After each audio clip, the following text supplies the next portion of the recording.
All right, welcome back. Today we got something a little different. We are doing a book tag, which is not something I typically do.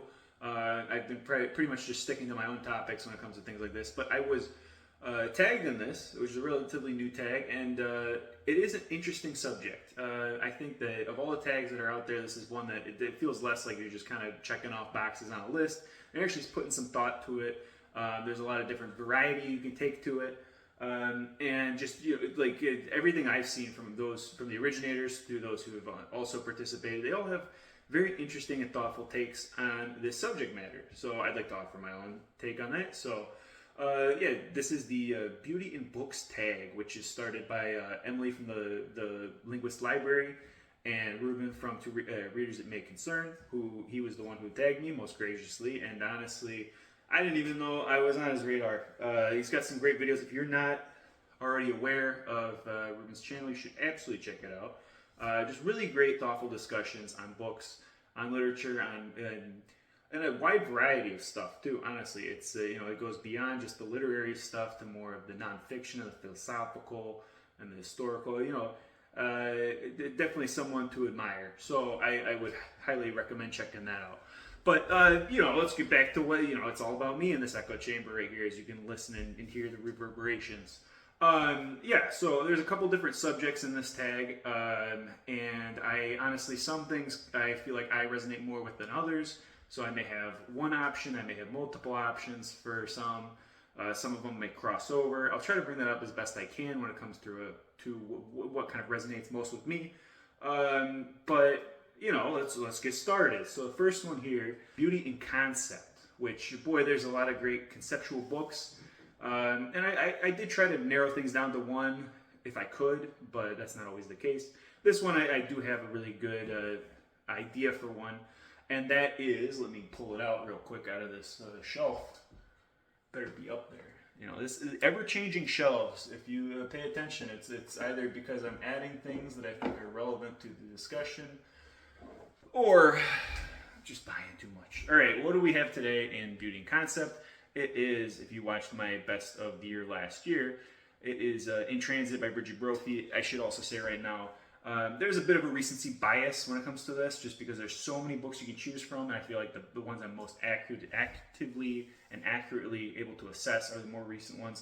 So there's a little bit of a refresher when it comes to my best books of last year, as well as a preview of my best books of this year. So to get to it, In Transit, Brigid Brophy, as you see, cover's got all sorts of crazy gender spectrum stuff going on, all that stuff they love to ban in libraries nowadays. This is a bulky archive. It wasn't originally. This is published in 1969 initially. In the UK, Brigid Brophy is an Irish author who published a lot in the UK. There's something in the beginning of this, in the introduction, which is done by Christine Brooke Rose, another author that I really need to get to. I was only really made aware of her from this introduction. But saying something like, Brigid Brophy was considered the brainiest woman of her time or whatever in the literary circles, which of course is very diminutive. What is this book, In Transit? Well, In Transit, it offers a lot. This character, who we learn about, is in an airport. They're in an airport, I believe, in Italy, maybe it's Rome. And, it's a 60s airport, and they're just going around. And there's a lot of commentary in this first section on how an airport is really like a transitive state. It is not a place that you return to. The same people do not return to there. The only people I feel like who are at the same spot are the ones working at like the McDonald's in O'Hare, or at the Wolfgang Puck, whatever it might be. Those are the only people going there to the same spot on the same day every day. Because if you're a pilot, if you're a flight attendant, if you're just taking a flight, you are most certainly not going to the same spot every day, which is really interesting. It's a transit space, and so that's a really interesting, unique subject matter to explore. So that's kind of where it starts. But where's the gender stuff come along into this? Well, this first character, they listen to an opera in one of the the airplane lounges, back in the day. It's very interesting because it's like the 60s, 70s kind of like feel of like the glory of going to an airport, which and some of this you can still relate to, obviously, but it's a little different. what happens is they listen to this opera and they fall asleep and they wake up and they realize, and you kind of realize flipping through the pages, you realize that you haven't hit a point where you know what the gender of this character is. And the character doesn't know that either. This is a very postmodern book. This is very much a experimental book. And like I said, it's 1969, so I mean, it's pretty relatively early. You had John Barth, you had some early Pynchon before then, you had, all that kind of other stuff going on. But especially, so what goes on, if I get to the point, it's an exploration of gender. The character the whole time is trying to figure out what is their gender. And they're using, obviously, a lot of these 60s signifiers, so like clothing, but they're realizing, hey, there's other women around, they realize they're wearing pants, and they're like, oh, I must be a man. But then they look around and they see that there's, flight attendants are wearing pants too, so it's like, what is that? And the character has, mid-length hair, and all these other kind of things where it blurs the line, because back, in the 60s, you start to get to that point where a lot of these, really definitive gender lines are breaking down. And so, yeah, the book, it kind of goes through a lot of that, and then you get to the end where you're getting there's these hijackers at the airport, and they kind of are like these radical, an implementation for the gender and all that stuff.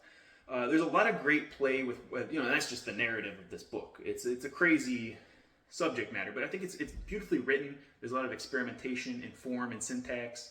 If I can pull up one just as a example to show, because I don't know. There's these little bracketed sections on sentences, and I had one in my review, which was very early on. I should probably reference that one, to be honest. All of these books, I feel like my Goodreads review is a little more interesting, or not interesting, but it's more fresher thoughts and more precise details. Where would this be? So if I see something here, this is the one I had from my review. If you pause that, it says here, there you are, fixed in your high by several thousand feet chair or wedge into your push by jet engine chair, dependent on and then so it splits in these brackets. There's an A and a U under harried or hurried, and hurried nunny or nanny also there too. I'm hoping that you can see that, I don't know. Finding a moment to play attendant for you. So it really, it plays with these forms a lot on that. One passage I thought was especially, not necessarily insightful, but inspiring, let's say that. There's a section where this character, so they're exploring the airport, and it feels very Toy Story 2 or whatever. You're running around in the back areas, going through the conveyor belts and the baggage, the luggage claim, and all that kind of stuff. It's very weird. It feels very Pynchonian in this section. So this character, they're in the under levels, the baggage claim areas, which I think is called the lesbian underworld, because it's all these the people working down there. And so they're going on the conveyor belt right here, and so this is the section I would like to read, because I think it's just very well written, and hopefully I don't mess it up by reading it. It says, she could now see, chalked on the concrete in vast letters, 2 inscriptions, one on each side of the flap she was headed for. The left flank read, "Women of the world unite. You have nothing to lose but your labor pains." The right complemented the doctrine with, "Women of the world unite. You have everything to gain, in particular, your daisy chains." So let me show that. And of course, they're using the female signifying pronouns, and that is only because, if I bring that up, during this section, when the character has a realization, hey, because of this signifier or because of this component, I must be a man or I must be a woman, and so they feel confident in it, and that changes in the pace. So they're then referred to by he or she in that context. But then something will come by and break down that reality, and you were reading it at the same time, and so you're really just you're along for the ride too. So here at this point, obviously they are assuming a female identity or expression there, but does that stick around? I don't know. And in the end, does it really matter? That's kind of the point of this book. I think it's just really interesting concept. There's so much in this. Like I said, the narrative is great, the syntax is great, the wording is great, the experimentation, the concepts in which what it is saying, and especially in 1969. This feels very modern to our current day and age, which if you point to a lot of, I don't know if I have anything really right here, 60s and 70s sci-fi, or a lot more of the other postmodern stuff, specifically written by men. Not so great at making those claims. Next section, we've got the beauty and opening lines. Now, I'm not someone for opening lines typically. I feel like I could take or leave an opening line. I could, sometimes it's even like an opening chapter could be kind of just whatever to me. I do think that a lot of authors and writers, they do front end, at least the first chapter, because they want to get you hooked. And so they add some excitement and some whatever else is going on. But is that really characteristic of the book as a whole? I don't know. So, but I will say, so I don't really have many good examples of what I'm getting at.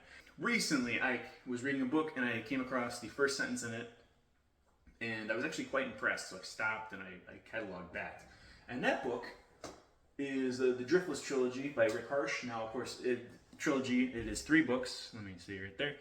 The one that got me was the 3rd book, which is Sleep of the Aborigines, which I don't typically, out of the 3, it's not my favorite. The second one is definitely my favorite, Bill Ignorante. I really enjoyed that book, and I felt like the entering from the 2nd book into the 3rd, it only kept up that pace by having this opening line of the 3rd book be so good. Now, I will say, so Rick Harsh, once again, he's the guy who wrote the Manifold Destiny Eddie Vegas over here. Mr. Kronos Samizdat, the one and only. Watch a video from him after this. I'm sure you'll enjoy. And this is his first 3 books all in one. I bought this from him a couple months ago, and I finished it over the summer. I actually just finished this last month. And so it's a crime noir kind of story. He wrote these in the 90s to 2000s, around the Y2K time period. And they take place in La Crosse, Wisconsin, so it's very Midwest, very small town. And like I said, so I don't really want to spoil too much, but I will say in the 3rd book it gets very metafictional about the author himself, Rick Harsh, becoming a character. And in that let me just read the opening line and then maybe we'll have a little discussion. And when I say opening line, I'm going to do the opening paragraph, but I will pause after the first sentence because there's a distinction. You have the first sentence, is that really good? Second sentence, or full paragraph, does that really add anything? Can it stand on its own? That's for you guys to decide. So once again, this is the first sentence of The Sleep of the Aborigines. It says, "Look at me, face down in the swimming pool, floating unlike pigeons which sink." So that's the first sentence. "The first thing you'll think of is William Holden in Sunset Boulevard. It's 5 o'clock in the morning, etc. You'll want to know how I got here, and you'll want to hear it from me, having come to accept that dead men do indeed tell tales. Sorry, I wish I could oblige, but what can I be expected to remember with a hole in my head the size of Hollywood, leaking pink clouds of ink into my watery grave? Holden was gut-shot. I got it in the head. On such vagaries do plots oft thickly hinge." So let me hold that up real quick, just in case you want to pause and look at it yourself. The text, as you can probably tell, it's very tiny text. This is a tiny book, but it's a fun one. So if you got your reading glasses on, you're in for a surprise. That's all pretty much I'll say, but I thought that was a really great opening line. Like I said, it's a crime noir, so it's a lot about characters dying and whatnot. And of course, the character Rick Harsh himself. Is he the one we're talking about? I don't know. Next up is beauty and characters. Now, characters, I feel like I can take it or leave it. I read a lot of books with very despicable characters. They are not fun characters, they're not good guys. They're not people you want to look up to, let alone the authors of these books. What is the beauty in a character? Well, I'm going to choose something a little different, a little interesting here, I guess. And that is, I'll pull out the whole box set. It is Anniversaries. Anniversaries by Uwe Janssen. Here's volume 1. Once again, I talked about this in my last year wrap-up. Volume 2 included, and I think that is about 1,100 pages. I'll keep out one of these. Actually, I don't know. So I'm not going to read anything from these ones because there's too much going on. But for those who don't know, Anniversaries is a fictional journal entry written by Uwe Janssen in the 70s, Like took him like over a decade to write that whole thing. It usually comes in 4 volumes, but the NYRB version is 2, which is really nice. And so it's a fictional journal entry. So every day you get a little bit of an update. It will have the day, and it goes from 1967 to 1968, August of those years, or August to August. And what happens is, every day you're getting an entry, and sometimes that is only a couple sentences, and sometimes that's like 10 pages. And so I read it day by day in line with the calendar. So it took me a year to read this. And I felt like that was a really interesting way of reading it. Now, if I reread it, which I do want to reread, I probably would not do that. Just to have a little bit of a different perspective, I would read it in chunks as you would a normal book and probably finish it in a couple months. And why I'm bringing this up for characters is it follows these 2 characters. What are their names? Boy, it's been so long. We got Marie, I should say, and gosh, what is her name? Gesine.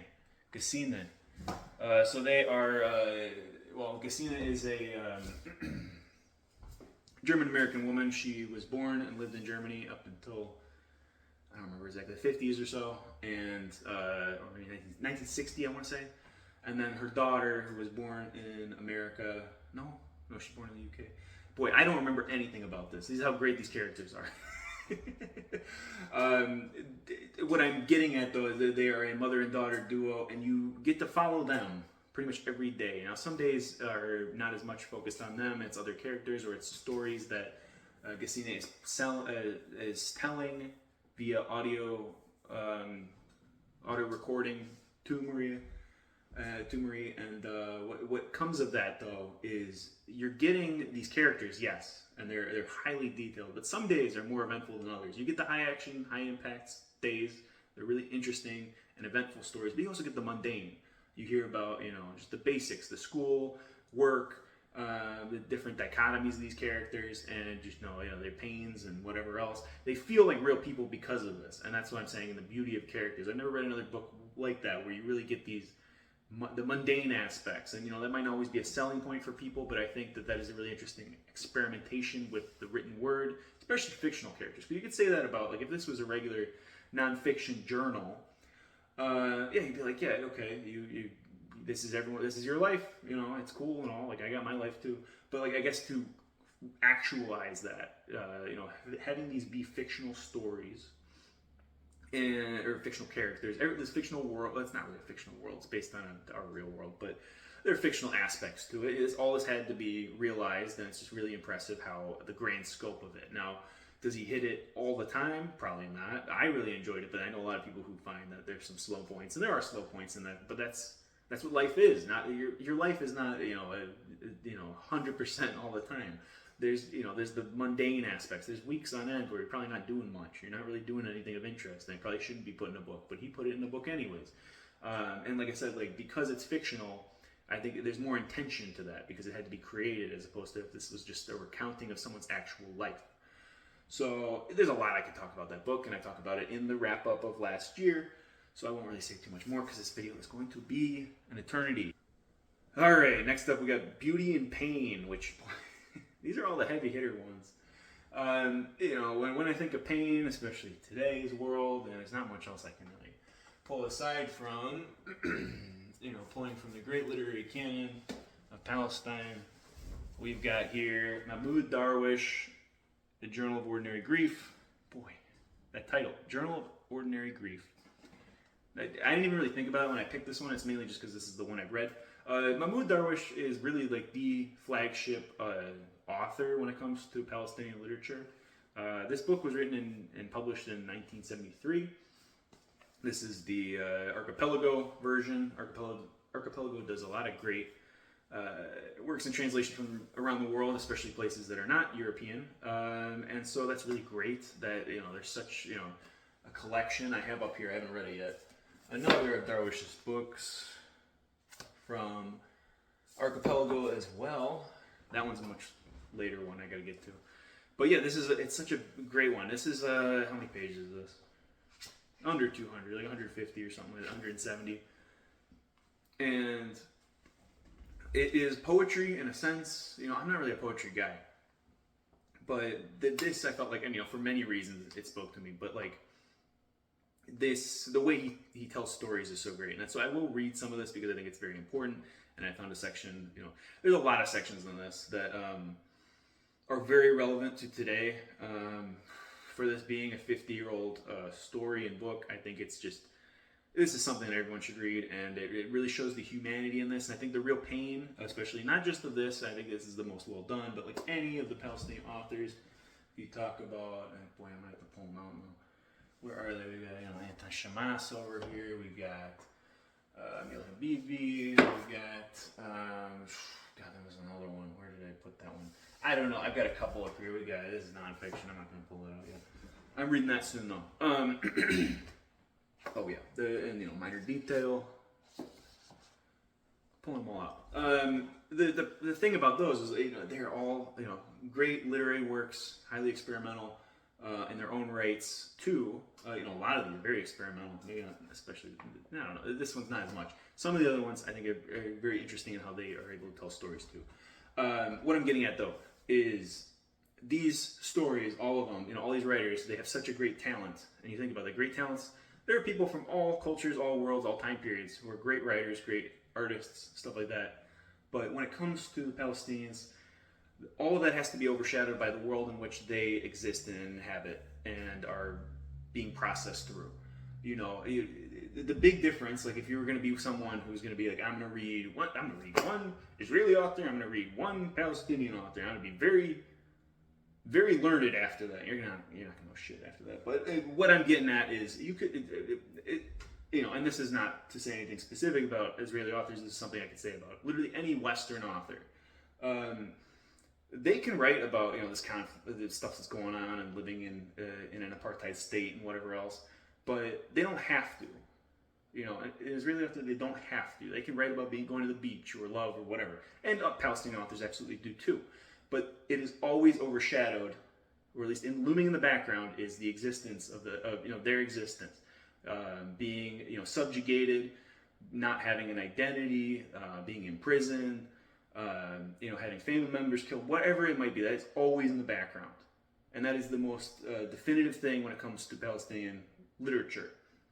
And that is the thing that it's so painful about it. It's something I wrote in my review about Mahmoud Darwish. Is the greatest pain of this, because there's so much he recounts here, and I'll get to it in a second, is that he could have been a great author in his own right, and he is. But I mean, like, he doesn't need to be talking about the plight of the Palestinian people to be a great author. This is a great work in itself, or his ability to write is a great work in itself. And it's just the greatest tragedy is that he was not able to do that in his lifetime. He had to use those talents to beg for his own humanity and the humanity of people like him. So, without further ado, I'm going to get to a section which there's a bit of humor in this too, because you gotta laugh. You gotta laugh after a discussion like that. But a lot of these Palestinian authors, I think too, the pain comes with the humor too. So this is a section here. There's a couple chapters in here. Let me see what the heading of this chapter is. This is actually the title story chapter is the Journal of Ordinary Grief. So that's the name of the chapter, which is, I don't know what number it is, but this is section 10 within that chapter. You want to sleep? At 4 a.m, the doorbell wakes you up. You know the visitor, but sleep is more powerful than the police. At 9 a.m, you go to work in your office. You enjoy half a cup of coffee before you read the news. The usual visitor comes and says, "Come with me." You ask, "Arrested or interrogation?" He answers, "I don't know." You ask him to let you bring a toothbrush, shaving equipment, and underwear. He tells you there's no time. You sit facing the officer. He says politely, sitting under a photograph of Herzl, "I'm honored to put you under arrest." You exchange pleasantries. "And I'm honored to grant you this honor. But would you kindly tell me what I'm accused of?" He says, "You are accused of exploding a watermelon at the entrance of the circus and threatening the state of security, the security of the state." The watermelon, the circus, the state, a rare concord. The legal limit of detention is reached. Everything here is according to the law.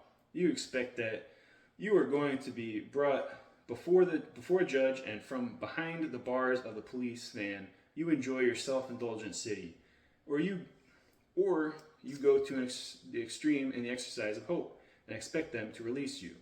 Wait a little. You protest, citing the very letter of the law, but they rest assured you. We won't detain you even for an hour after your period of detention is over. What do you think?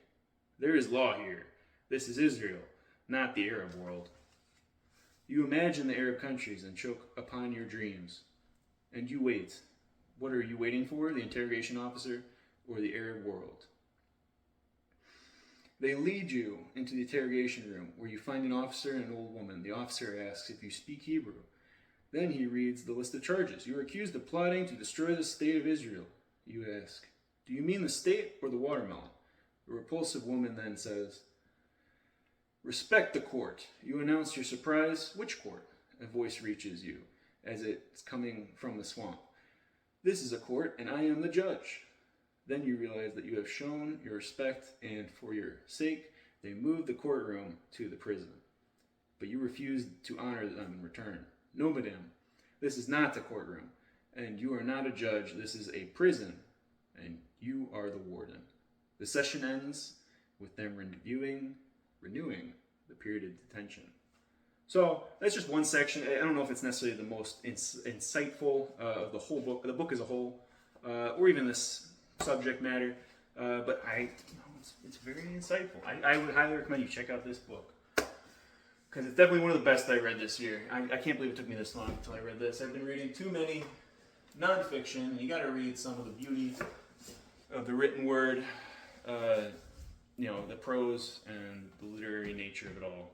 All right, next up we have Beauty and Incompleteness, which I had many ideas for, none that are fully succinct for many reasons. I've got a lot of qualifiers around this one, so I'm giving a couple options because I don't have one good one. And so I'm going to start with the one that if I had actually read this, it would be the definitive number one, but I have not read it, so that would be cheating.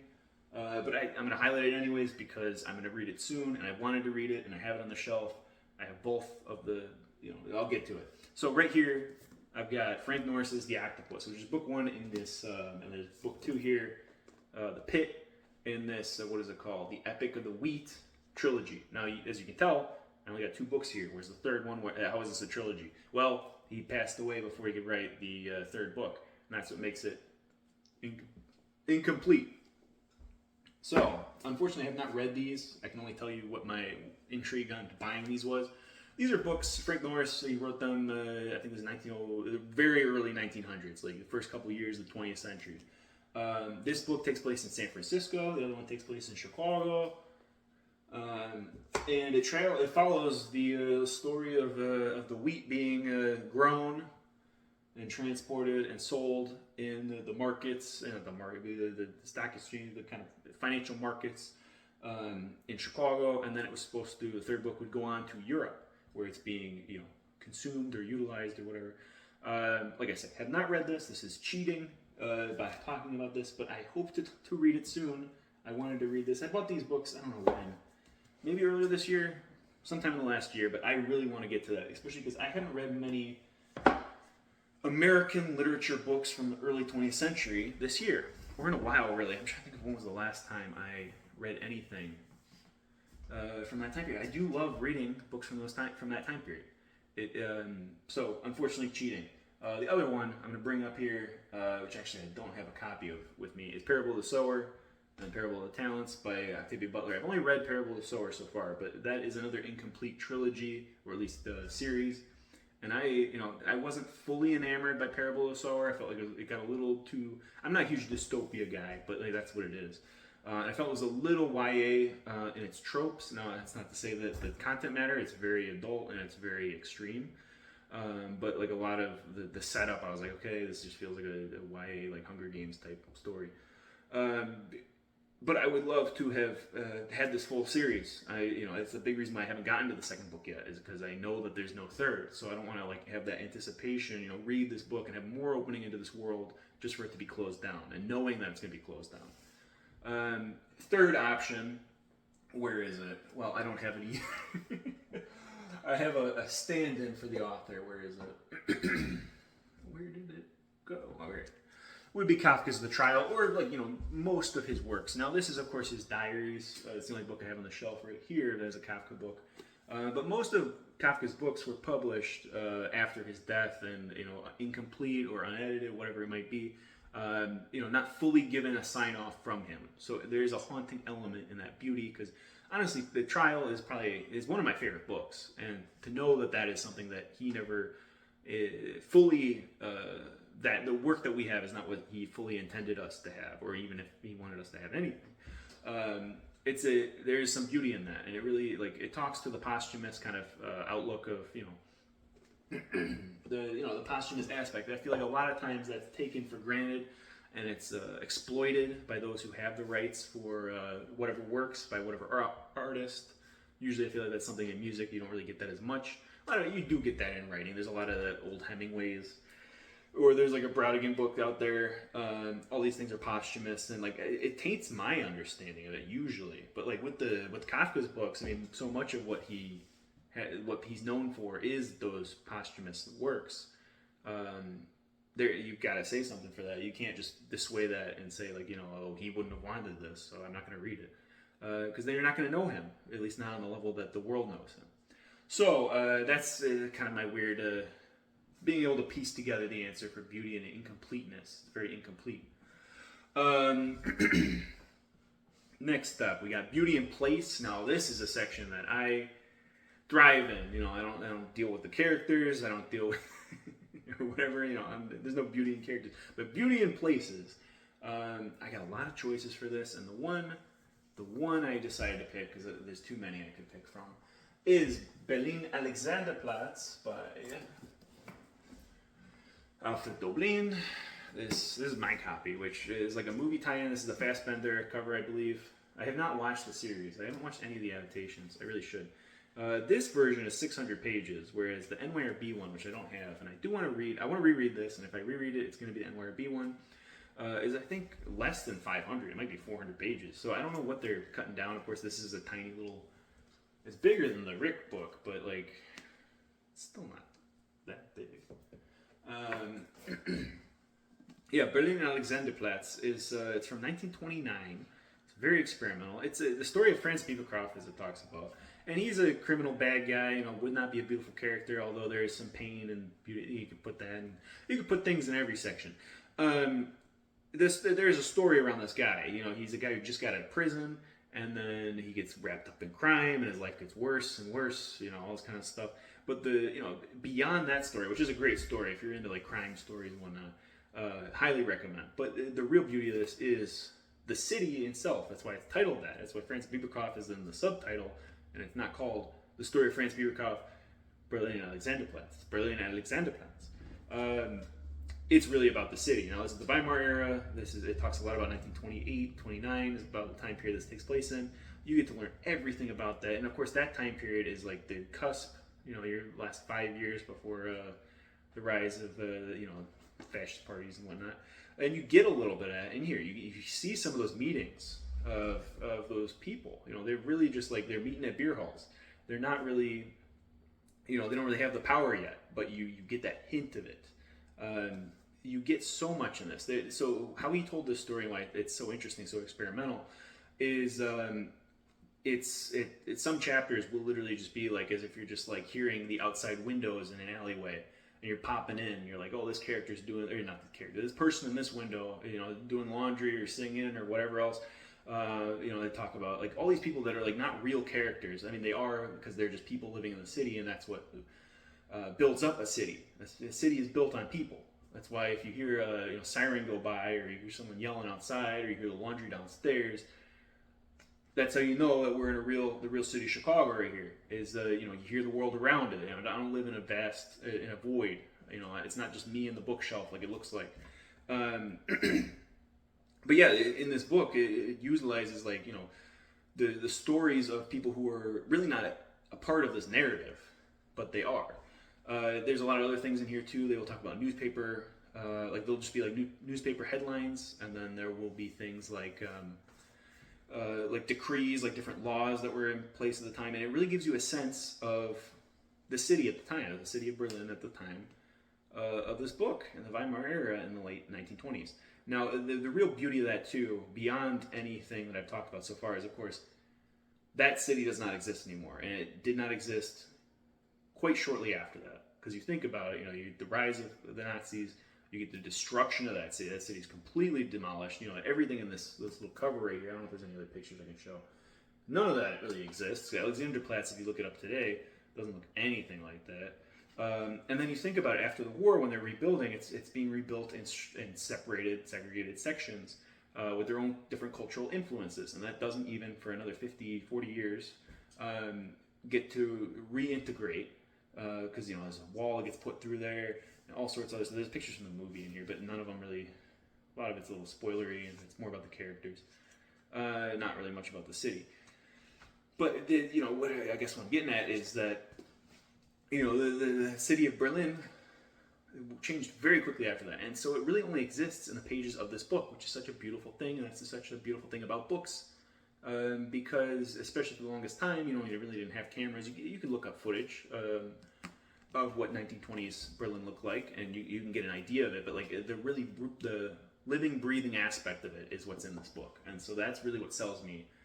And this is one of my favorite books. It's my favorite book of German literature. I want to reread it. I would do probably a video on its own about that, but really, it is a miraculous book. All right, where did I put that?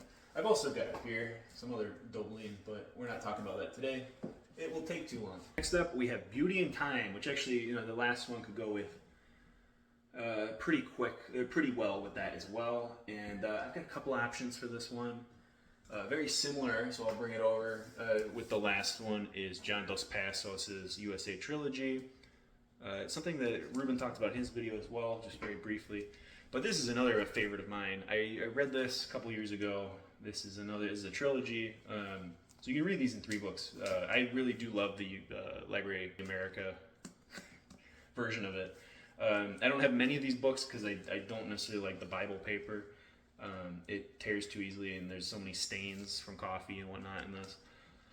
But it's such an interesting book. So I guess what to get into it about time is this was written in the 1930s. I think these books span from 1930 to 1938. This guy was a contemporary of Hemingway, and to a degree, this feels very Hemingway-esque. This is like your next step. If you want to read, if you read Hemingway or that kind of era of Steinbeck, all that kind of stuff, you want that next level, that more experimental stuff, this is where you go. And I believe, because this came after, so Berlin Alexanderplatz was first by a year or so, and I believe that was an influence on this. And of course, I have not read it, but James Joyce's Ulysses is the real catalyst of all of these, and it's the catalyst for every book that, not on this shelf, but a good, good majority of them. So I should probably read it, right? I wanted to read that this year, didn't work out, so maybe that's next year's plan. What do we got? Yes, so this book, like I said, written in the 1930s, but it's about late 1800s to 1920s. So it's written in retrospect about American history, but also not too far away. So it's written by a guy who lived through it. It's written for an audience that probably lived through it. So, but it has a retrospect to it. So it has a more interesting take than if it was written in the moment, and it's also more interesting than if it was written now, and written just so far away from when it could, from some time period of relatability. And so these the books, they all go through these really interesting sections. Once again, it uses newspaper clippings, it uses biographies of real historical people. But yeah, with time, it's so interesting how it's able to capture that time period. I remember there's sections in here where it's the news breaks out that we're going to war in World War I, or what it's like to go around and experience the anti-German racism of that time period, going to beer halls, and they're playing the national anthem between every song and all that kind of stuff, the ultra patriotic nature of the time. Another section too, or their component, is there's so much of the labor history of the United States, which is of course completely ignored and destroyed really by our education system.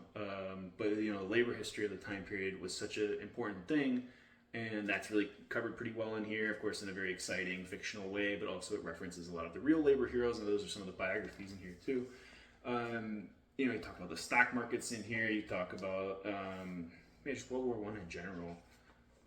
Just think about any historical moment that happened between like 1895 and 1925, and you're gonna have it in here. And it really just it's miraculous. All the characters in here, and there's about a dozen characters that you follow throughout all 3 books. It starts with pretty much their birth, and it goes until their death, whenever that might be. And when they die, if that's just abruptly, if that's the end of the chapter, that's the last you ever hear of them. It's very interesting, and this book is so ahead of its time. Like, it feels like how movies only recently became in some ways. I could keep talking about that forever. I don't really have much to read from it because it's been a couple of years, and it's a big book. Other book I could have referenced is The Tin Drum, Günter Grass. This is an old as hell copy that I got for really cheap because it's water damaged, but I read from it and it's pretty nice. Tin Drum is a book written in 1958, I want to say, published.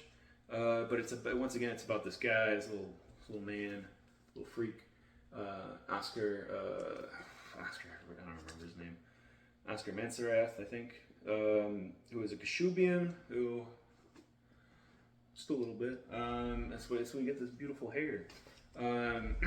Those are people that, like, they lived in this, like, the little zone, little place. It's not quite Germany, it's not quite Poland, and nowadays it's Poland. They're not quite German, they're not quite Polish. This is a really interesting time period when Danzig was Danzig, and there was also its own Danzig Freistaat, all that kind of stuff. It's a very interesting moment in time. So once again, that's what I reference with time and place.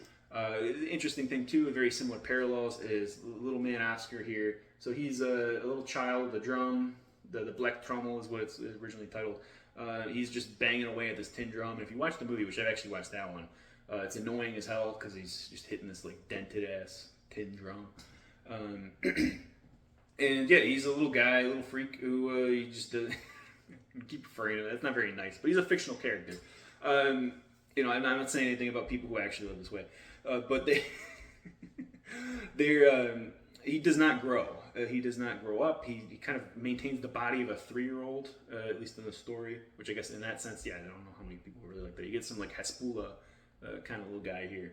And he lives through all of like from 1920 or so, and this goes up until 1948 or so. I don't know, like sometime after the war. And so you can think about all the different historical periods that are happening. He lives through like literally every historical moment of World War II.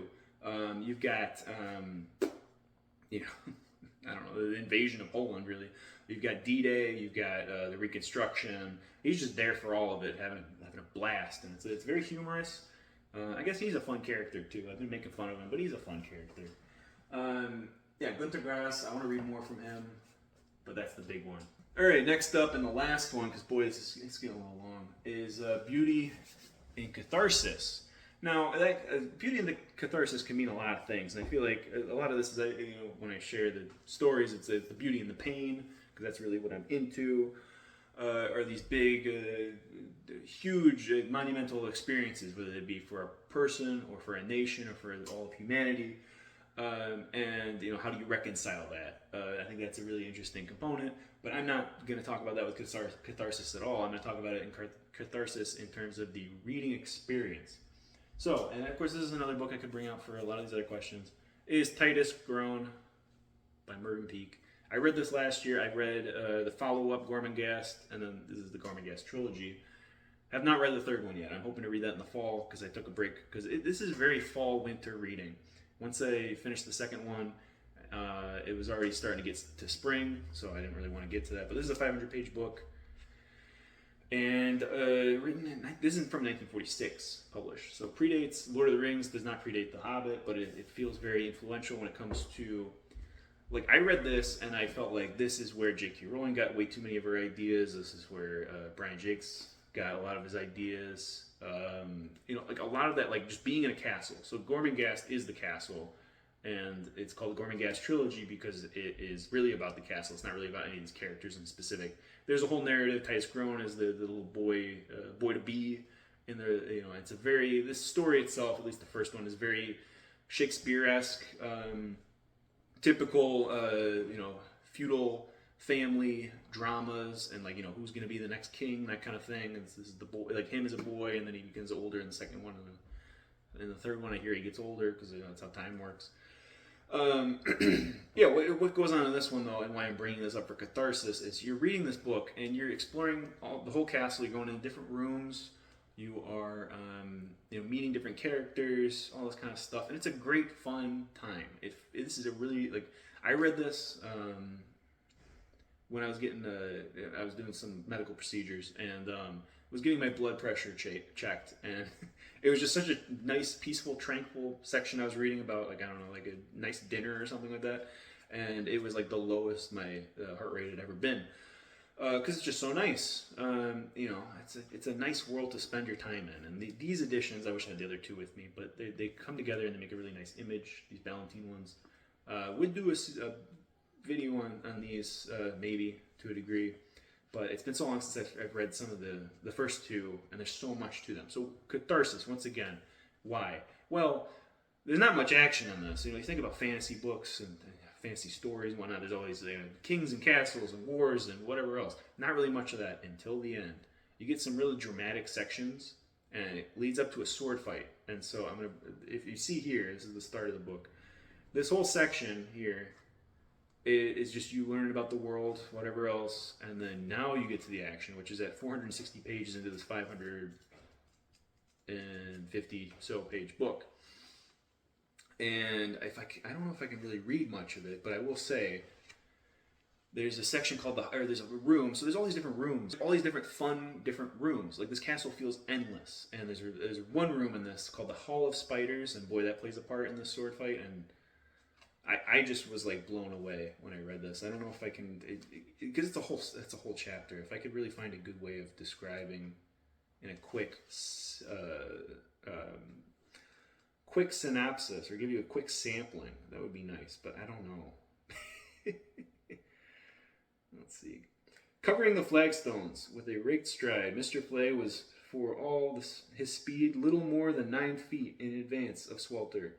As he broke his way into the Hall of Spiders, without losing a moment, he scrambled over 3 fallen beams. His long limbs jerked out fantastically as he did so, and turned when he had reached the center of the room to discover that the door he had entered by was already filled with his enemy. So intent had they been on their game of wits and death that it had not occurred to them to wonder how it was that they were able to see each other in what was normally a lightless hall. They found no time for surprise. They did not realize that the fury had died out of the storm, and that the only sound was a heavy, lugubrious droning. A third of the sky was clear of clouds in its third, with the humped-back moon very close and very white. Its radiance poured through the open wall at the far end of the Hall of Spiders. Beyond the opening, it danced and glittered on the hissing water that had formed great walled-in lakes among the roofs. The rain slanted its silver threads and raised spurts of quicksilver on striking water. The hall itself had the effect of a dwelling in the black dove gray and the silver ink. It had long been derelict. Fallen and half-fallen beams were leaning or lying at all angles, and between these beams, joining one to another, hanging from the ceiling of the floor above.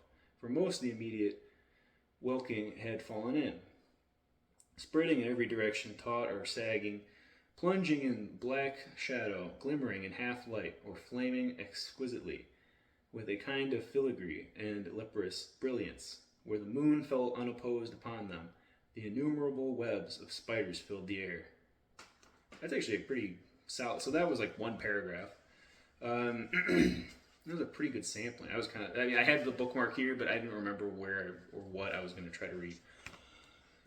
It's all sections like that, just so well written. They don't write books like that anymore.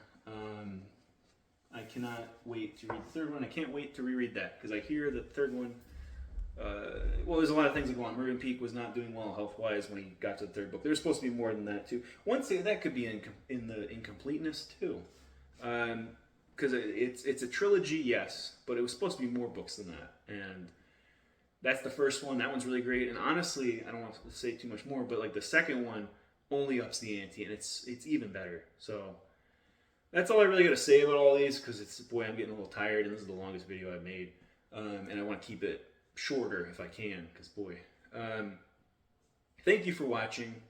Thank you for subscribing. It's been great. You know, just having anyone watching, it's always great. And you know, to anyone new, always thank you once again. I'm working on some other video topics right now, and if you don't hear from me in any time soon, at least you'll hear from me at the end of the year with some of my favorite books. So have a good one. See you later.